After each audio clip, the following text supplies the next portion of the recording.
हाँ। 93% लोग ऑप्शन में लॉस में जा रहे हैं।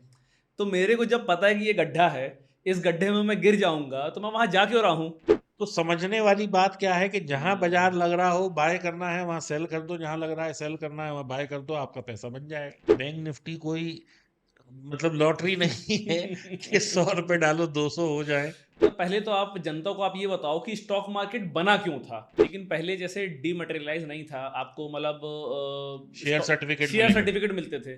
तो इनको तो सेल करने में, बाय करने में बहुत टाइम लगता होगा। क्यों देखिए, प्राइस नहीं लिखा होता था शेयर सर्टिफ़िकेट पे? शेयर सर्टिफिकेट पे कभी भी प्राइस नहीं लिखा ओके। होता, शेयर सर्टिफिकेट पे सिर्फ ये लिखा होता है। लोग ट्रेडिंग और ऑप्शन में बहुत कंफ्यूज हैं। मतलब इंट्राडे ट्रेडिंग एक अलग चीज़ हो गई, ऑप्शन थोड़ा सा डिफरेंट चीज़ हो गई। तो जनता को थोड़ा सा इसके बारे में एक आप ब्रीफ करिए कि आपका इतना अच्छा एक्सपीरियंस है। कानून के भी दायरे बंधे हुए दायरे हैं, बंधे हुए हैं, बिल्कुल। ठीक है ना। जी।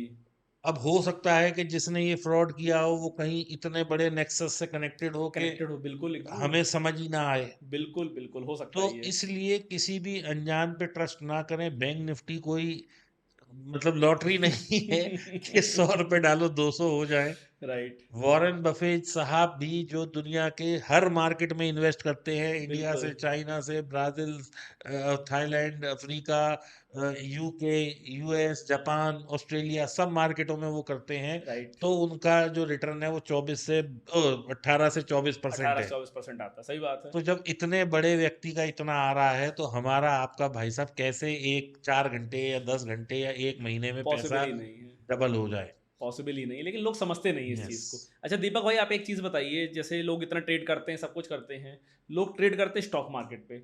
तो पहले तो आप जनता को आप ये बताओ कि स्टॉक मार्केट बना क्यों था? स्टॉक मार्केट की ऐसी क्या ज़रूरत आन पड़ी कि स्टॉक देखिए, ये मार्केट तो को मुझे लॉन्च नहीं किया? पता कि क्यों अच्छा। बना था, जी। लेकिन मुझे ऐसा लगता है ये क्यों बना होगा कि भाई डिमांड और सप्लाई का खेल है। अच्छा।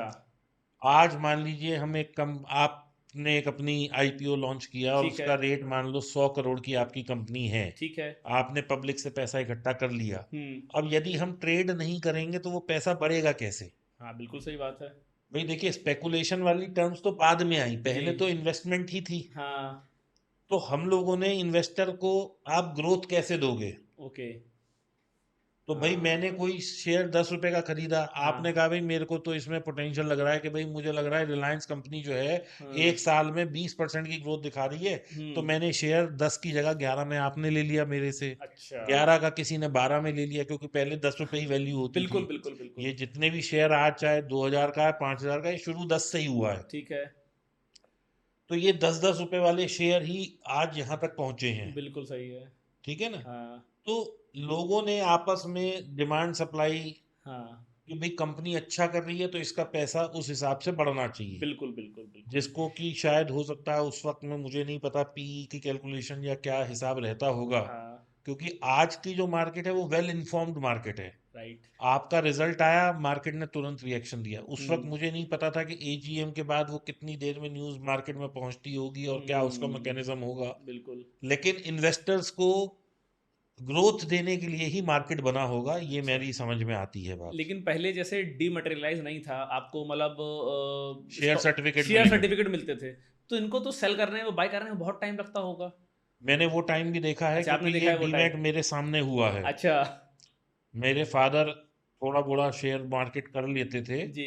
तो ऐसा होता था कि मेरे को कंपनी का नाम ध्यान नहीं है, लेकिन मान लेते हैं कुछ शायद एबीसी इन्वेस्टमेंट रही होगी। ओके।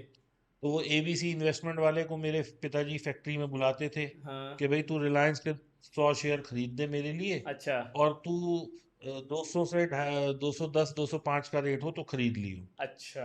तो वो फिर सामने से अगले दिन, 2 दिन 3 दिन बाद फोन करता था, वाधवा जी ये रेट इतने का मिल रहा है, ले लूं या ना लूं। हुँ।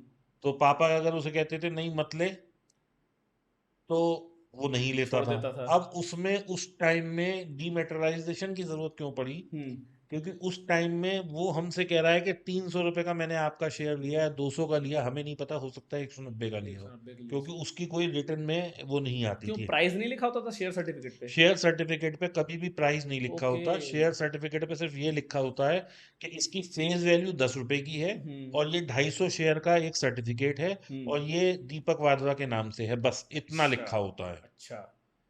ठीक है, अब उसका हम्म, प्राइस नहीं है, कोई कॉन्ट्रैक्ट नोट भी उस टाइम में नहीं मिलता था, जो वो पर्ची हाथ से लिख के बना देता था वही होती थी। अच्छा। फिर बाद में कॉन्ट्रैक्ट नोट का सिस्टम चालू हुआ, हम्म। जिसमें कि कॉन्ट्रैक्ट नोट भी हाथ से ही लिखा होता था। अच्छा। कॉन्ट्रैक्ट नोट भी हाथ से लिखे हुए देखे हैं मैंने। अरे।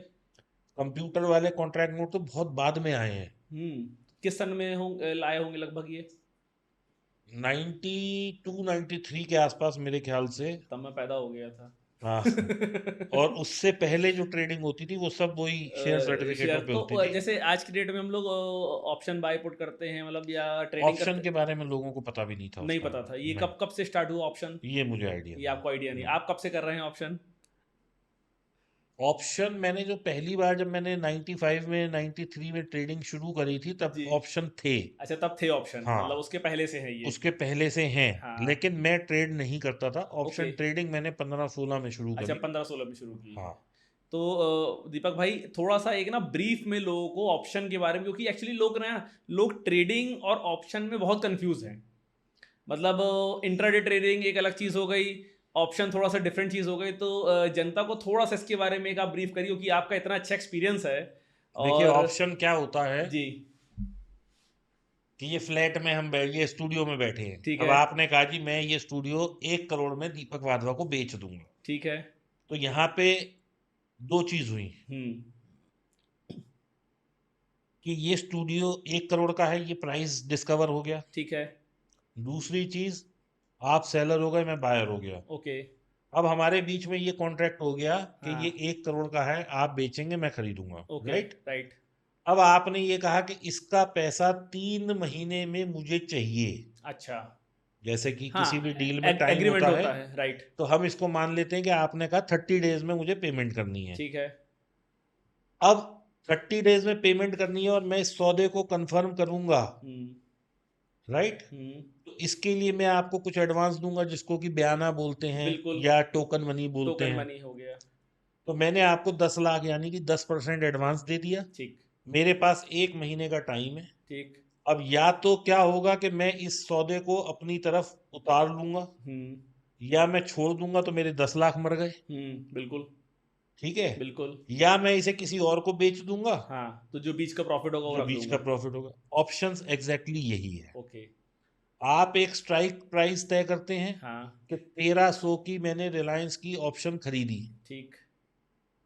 अब अगर ये 1300 से ऊपर चला गया तो हम्म। जितने की मैंने खरीदी है उससे ऊपर का माल मेरा। बिल्कुल। अगर मान लो मैं 1300 नहीं आता हम्म। तो ये ऑप्शन जीरो हो जाएगी। अच्छा। जैसे मेरे 10 लाख जीरो हाँ, हो गए, वो 10 लाख जीरो हो ऐसे गए। ये ऑप्शन जीरो हो गई। ओके। 1300 की मैंने खरीदी, तो हाँ, मैंने जो 10 लाख रुपए दिए वो जीरो हो गए। जीरो हो गए। और यदि मान लो ये 1300 की जगह 1400 चला गया, हाँ। तो मेरे को बीच के 100 रुपए मिल गए। यानी कि 1 करोड़ का आपका सौदा मैंने किसी को 1 करोड़ 10 लाख में बेच दिया, तो मैं उसे कहूंगा भाई 10 लाख तू मुझे दे दे, हम्म। और 1 करोड़ रोहित को दे के अपने भाई काम छुड़ा ले। हाँ, बिल्कुल सही है। तो तो ऑप्शन सीधा क्या है, it's a escrow money okay. That you pay for commitment of your orders. Right. अब ये बना तो इसलिए था कि भाई इससे जो है हाँ। लोगों के नुकसान नहीं होंगे। जी। बेसिकली ये हेजिंग टूल के लिए बना था, राइट। इसका जो मैकेनिज्म है। हाँ। लेकिन इंसान तो खुरापाती है। इंसान तो भाई साहब वो दिमाग कहीं ना कहीं जुगाड़ लगाता है। हाँ। लोगों ने देखा यार इसकी वैल्यू तो कम हो रही है अच्छा। समय के साथ, हाँ। तो क्यों ना इसे बेच के और इसी पे ही सौदा निकाल लिया जाए। अच्छा। तो बिल्कुल। हेजिंग तो एक अलग रह गई, हाँ। लेकिन लोग इस पे स्पेकुलेशन करने लग गए। ओके, समझ गया। तो ये options are tools for speculation. लेकिन ऑप्शन में जितने लोग बर्बाद हो गए और हो रहे हैं और होते रहेंगे, हाँ। उतना आज तक किसी और चीज में नहीं हुआ है। तो दीपक भाई, जब सामने वाले को पता है कि यार इसमें इंडिया में, मतलब अभी एक रिपोर्ट आई थी, एग्जैक्टली मुझे नहीं पता, तो उसमें शायद ऐसा कुछ था कि 90% से ज्यादा लोग, 93%, 93%, 93%। 93% लोग ऑप्शन में लॉस में जा रहे हैं। तो मेरे को जब पता है कि ये गड्ढा है, इस गड्ढे में मैं गिर जाऊंगा, तो मैं वहां जा क्यों रहा हूँ? सिगरेट की डिब्बी देखिए हाँ, कभी? सिगरेट की डिब्बी देखी है। ड्रग्स का सबको पता है, बिल्कुल। अफीम का पता है, पता है। नशे का पता है, पता है। खराब चीजों का पता है, हाँ, पता है। शराब का पता है। पता है। फिर सब जा रहा है जितना ये ज्यादा। क्या होता है, जिस हाँ। चीज को आप जितना ज्यादा मना करेंगे लोग सोचते हैं कि हम जाके देखें। राइट। सेकेंडली होता क्या है रोहित भाई, हम्म। कि आप ना एक कॉइन फ्लिप करो ओके। तो प्रोबेबिलिटी क्या है कि या तो 100 के 100 कॉइन एक जैसे आएंगे, ये हाँ। पॉसिबिलिटी है क्या? नहीं है। नहीं है। बिल्कुल। कितनी बार हेड आएगा, कितनी बार टेल आएगा, कुछ इसका आइडिया? 1/100। एक अच्छा, हेड आएगा, एक हेड आएगा एक टेल आएगा, 50-50 चांसेस। 50-50 चांस है। राइट। ये कभी 50 हो सकते हैं, या 30-70 हो सकते हैं, या 10-90 भी हो सकते हैं, हाँ। या 5-95 ब- 5 हो सकते हैं। बिल्कुल। यहाँ तक बात समझ आती है? आ गई। तो फ्लिप करने में भी हमें रोज लॉस नहीं होगा। अच्छा। तो स्टॉक मार्केट में क्या होता है कि कभी हम्म। कभी आदमी जो पैसा लगाता है वो अपने 100 के 200-300 बना लेता है। अच्छा। उसे ये लगता है कि जब मैंने उस दिन बना लिए थे तो तो मैं मैं आज क्यों नहीं आज बना क्यों लूंगा। नहीं बना लूं? तो वो जो राइट। एक आध 10 बार की विन होती है वो उसे मरने नहीं देती। तो जुए की लत जैसे होती ये है। जुए की लत है, ये जुए की लत है। क्योंकि that was a by chance hmm. Experience. Hmm. उसकी नॉलेज नहीं थी। बिल्कुल। अगर नॉलेज होती तो हर बार बना रहा होता वो। राइट। सेकेंडली एक चीज समझनी पड़ेगी कि 95% या 93% लोग अगर एक साथ सोच रहे हैं, हाँ। तो ये 7% कौन लोग हैं जो हमसे अलग सोच रहे हैं? सही बात है, 7% तो प्रॉफिट बना रहे हैं। 7% बना रहे हैं, राइट। 93% लॉस में है। हाँ। तो क्या ये 93% सब एक साथ सोच रहे हैं? बिल्कुल सोच रहे बिल्कुल होंगे। सोच रहे हैं, तभी लॉस में तभी है। लॉस में है। तो समझने वाली बात क्या है कि जहां हम्म। बाजार लग रहा हो बाय करना है वहां सेल कर दो, जहां लग रहा है सेल करना है वहां बाय कर दो, आपका पैसा बन जाएगा।